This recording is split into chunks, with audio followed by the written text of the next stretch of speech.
ഏത് പാരയും നമുക്ക് വേണ്ടുന്ന രീതി മാറ്റിയെടുക്കുന്നിടത്താണ് നമ്മുടെ മിടുക്കിരിക്കുന്നത്. ഇവരെയൊക്കെ മാറ്റിയിട്ട് നമുക്ക് എന്ത് പ്രയോജനം ഉണ്ടാവാനാ? ആ ദുർഗയും കിരണിനെയും പുറത്താക്കാനേ നമ്മളെക്കാൾ ആഗ്രഹിക്കുന്നവരാണ് വസുമതിയും അഷിതയും.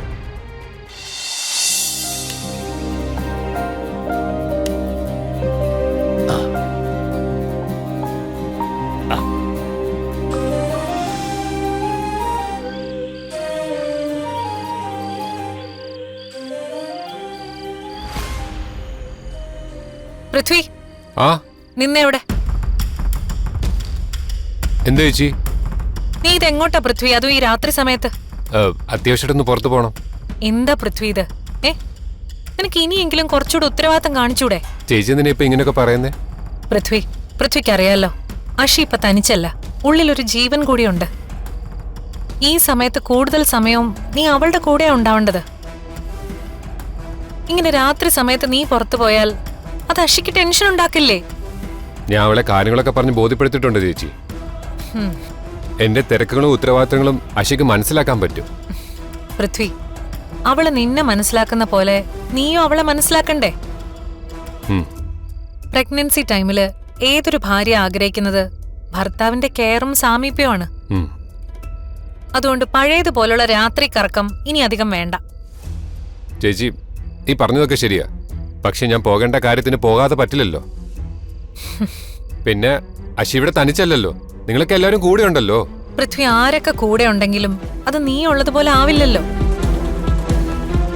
ചാനലിലെ കാര്യങ്ങളും മറ്റും നീ വേണമെങ്കിൽ കുറച്ച് ടൈം ബ്രേക്ക് എടുത്തോ. പക്ഷെ അഷിതയുടെ കാര്യത്തിൽ നിന്റെ പ്രസൻസ് ഉണ്ടായേ പറ്റൂ. അതൊന്നും വേണ്ട ചേച്ചി, എല്ലാം എനിക്ക് മാനേജ് ചെയ്യുന്ന കാര്യങ്ങളേ ഉള്ളൂ. ഞാനിപ്പോ പോയിട്ടെ പെട്ടെന്ന് തന്നെ തിരിച്ചു വരാം. ബാക്കി നമുക്ക് വന്നിട്ട് സംസാരിക്കാം ചേച്ചി. ആ ശരി, പോയിട്ട് വാ. വേഗം തിരിച്ചു വന്നേക്കണം. ശരി ചേച്ചി.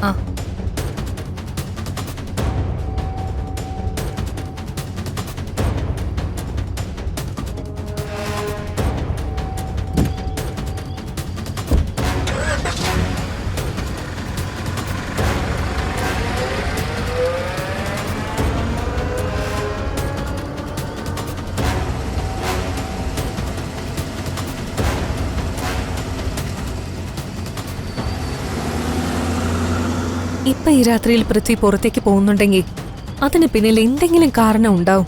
അതെ, അല്ലെങ്കിൽ അഷിത പ്രഗ്നന്റ് ആണെന്ന് അറിഞ്ഞു വെച്ച് അവൻ ഇങ്ങനെ പോവില്ല. എന്തായാലും അവൻ പോയത് എവിടേക്കാണെന്ന് പോയി നോക്കാം. ഒരുപക്ഷെ അവന്റെ ഈ യാത്ര മേനോന്റെ അടുത്തേക്കാണെങ്കിലോ? ആ, അതിനുള്ള സാധ്യതയുണ്ട്. കിരൺ വാ, നമുക്ക് അവനെ ഫോളോ ചെയ്യാം. ശരി. ഒരു സെക്കൻഡ്, എങ്ങോട്ടാ രണ്ടുപേരും കൂടി? ഞങ്ങള് പുറത്തേക്ക് ഇറങ്ങിയതാ. ഓ, ഐസ്ക്രീം കഴിക്കാൻ പോവായിരിക്കും അല്ലേ? ഞങ്ങള് വെറുതെ ഒന്ന് പുറത്തേക്ക് ഇറങ്ങിയതാ. രണ്ടാൾക്കും രാത്രി പുറത്തിറങ്ങുന്ന വലിയ താല്പര്യം തോന്നല്ലോ. അങ്ങനെയൊന്നുമില്ല. അല്ല, നീ ഇതെങ്ങോട്ടാ? ഇവിടെ കുറച്ച് കാര്യങ്ങളുണ്ട്. ആ, ഇവർക്ക് രണ്ടുപേർക്ക് രാത്രിയാ വീട്ടിൽ ഇരിക്കാൻ പറ്റത്തില്ല. രാത്രി ഓരോ കാര്യം പറഞ്ഞങ്ങ് പുറത്തോട്ട് പോകും.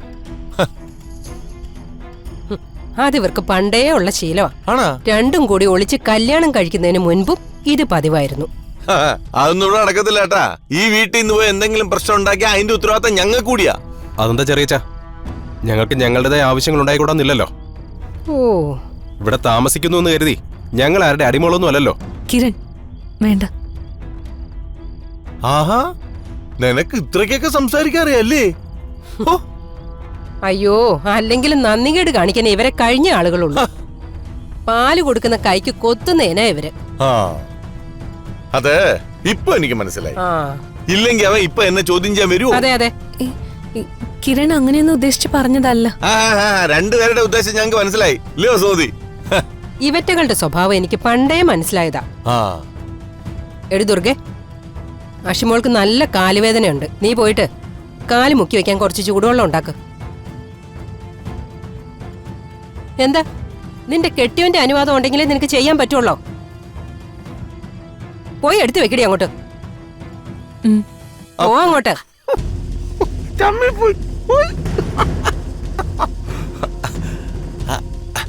നന്നായി വസുമതി, ഇങ്ങനെയൊക്കെ വേണം ഇവറ്റകളെ ഡീൽ ചെയ്യാൻ. അവളുടെ വിളച്ചിലൊന്നേ എന്റെ അടുത്ത് നടക്കില്ല. പിന്നെ വസുമതി വന്നിട്ടൊന്ന് വിശ്വമായിട്ട് സംസാരിക്കാൻ പറ്റിയില്ല. അയ്യോ നിങ്ങൾക്കൊക്കെ ഒരുപാട് തിരക്കുള്ളതല്ലേ, അതൊക്കെ എനിക്ക് മനസ്സിലാവും. സത്യം പറയാലോ, ഈ വീടിന്റെ ഐശ്വര്യ റാണിയാണ് നിങ്ങൾ അഷിമോള്. ഇപ്പൊ എന്താ നമ്മുടെ ഈ ഇന്ദ്രപ്രസ്ഥത്തിന് അവളിലൂടെ ഒരു അനന്തരാവകാശം കിട്ടാൻ പോവാണ്. ഓ എല്ലാ ഈശ്വര അനുഗ്രഹം, അല്ലാതെ എന്തു പറയാനാ. പിന്നെ ഒരു കാര്യമുണ്ട്, എന്റെ മോളെ എവിടെ ചെന്ന് കയറിയാലും അവിടെ ഐശ്വര്യം വരും. അതങ്ങനെയാ. അത് പിന്നെ അങ്ങനല്ലേ വരൂ. അഷിതയുടെ സ്വഭാവ ഗുണത്തിന്റെ സർവ ക്രെഡിറ്റും ഈ നിൽക്കുന്ന വസുമതിക്ക് തന്നെയാ. അമ്മ നല്ല രീതിയിൽ വളർത്തിയതിന്റെ എല്ലാ ഗുണങ്ങളും അഷിതമൊക്കെ ഉണ്ട്. ഇങ്ങേരിത് എന്താ അവരോട് സംസാരിക്കുന്നത്? അല്ലെങ്കിലും ഏതെങ്കിലും ഒരു പെണ്ണിനെ കണ്ടാ മതി അവളുടെ തൊനിനിറം പുറത്തു വരാൻ. ഇങ്ങ് വരട്ടെ. വസുമതി ഒന്ന് നിന്നേ.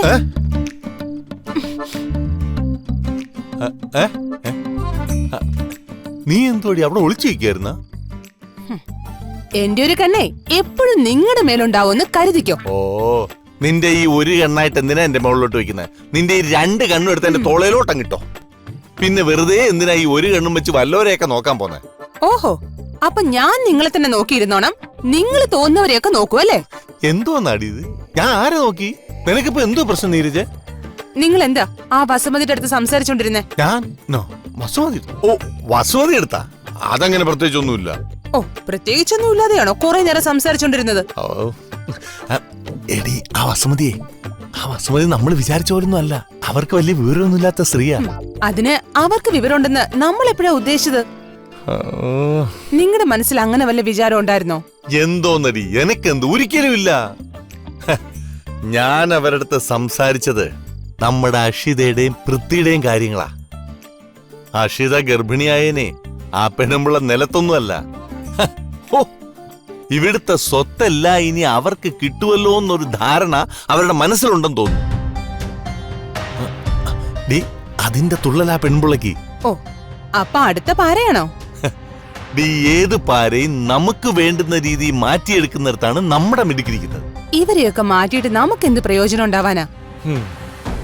ആ ദുർഗയും കിരണിനെയും പുറത്താക്കാനേ നമ്മളെക്കാൾ ആഗ്രഹിക്കുന്നവരാണ് വസുമതിയും അഷിതയും.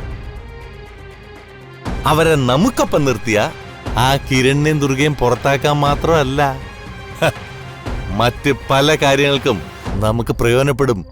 ആ, അങ്ങനെ അവരെ കൊണ്ട് പ്രയോജനം ഉണ്ടാവുമെങ്കിൽ കുഴപ്പമില്ല. പക്ഷേ ഞാൻ മറ്റൊരു കാര്യം പറയാം.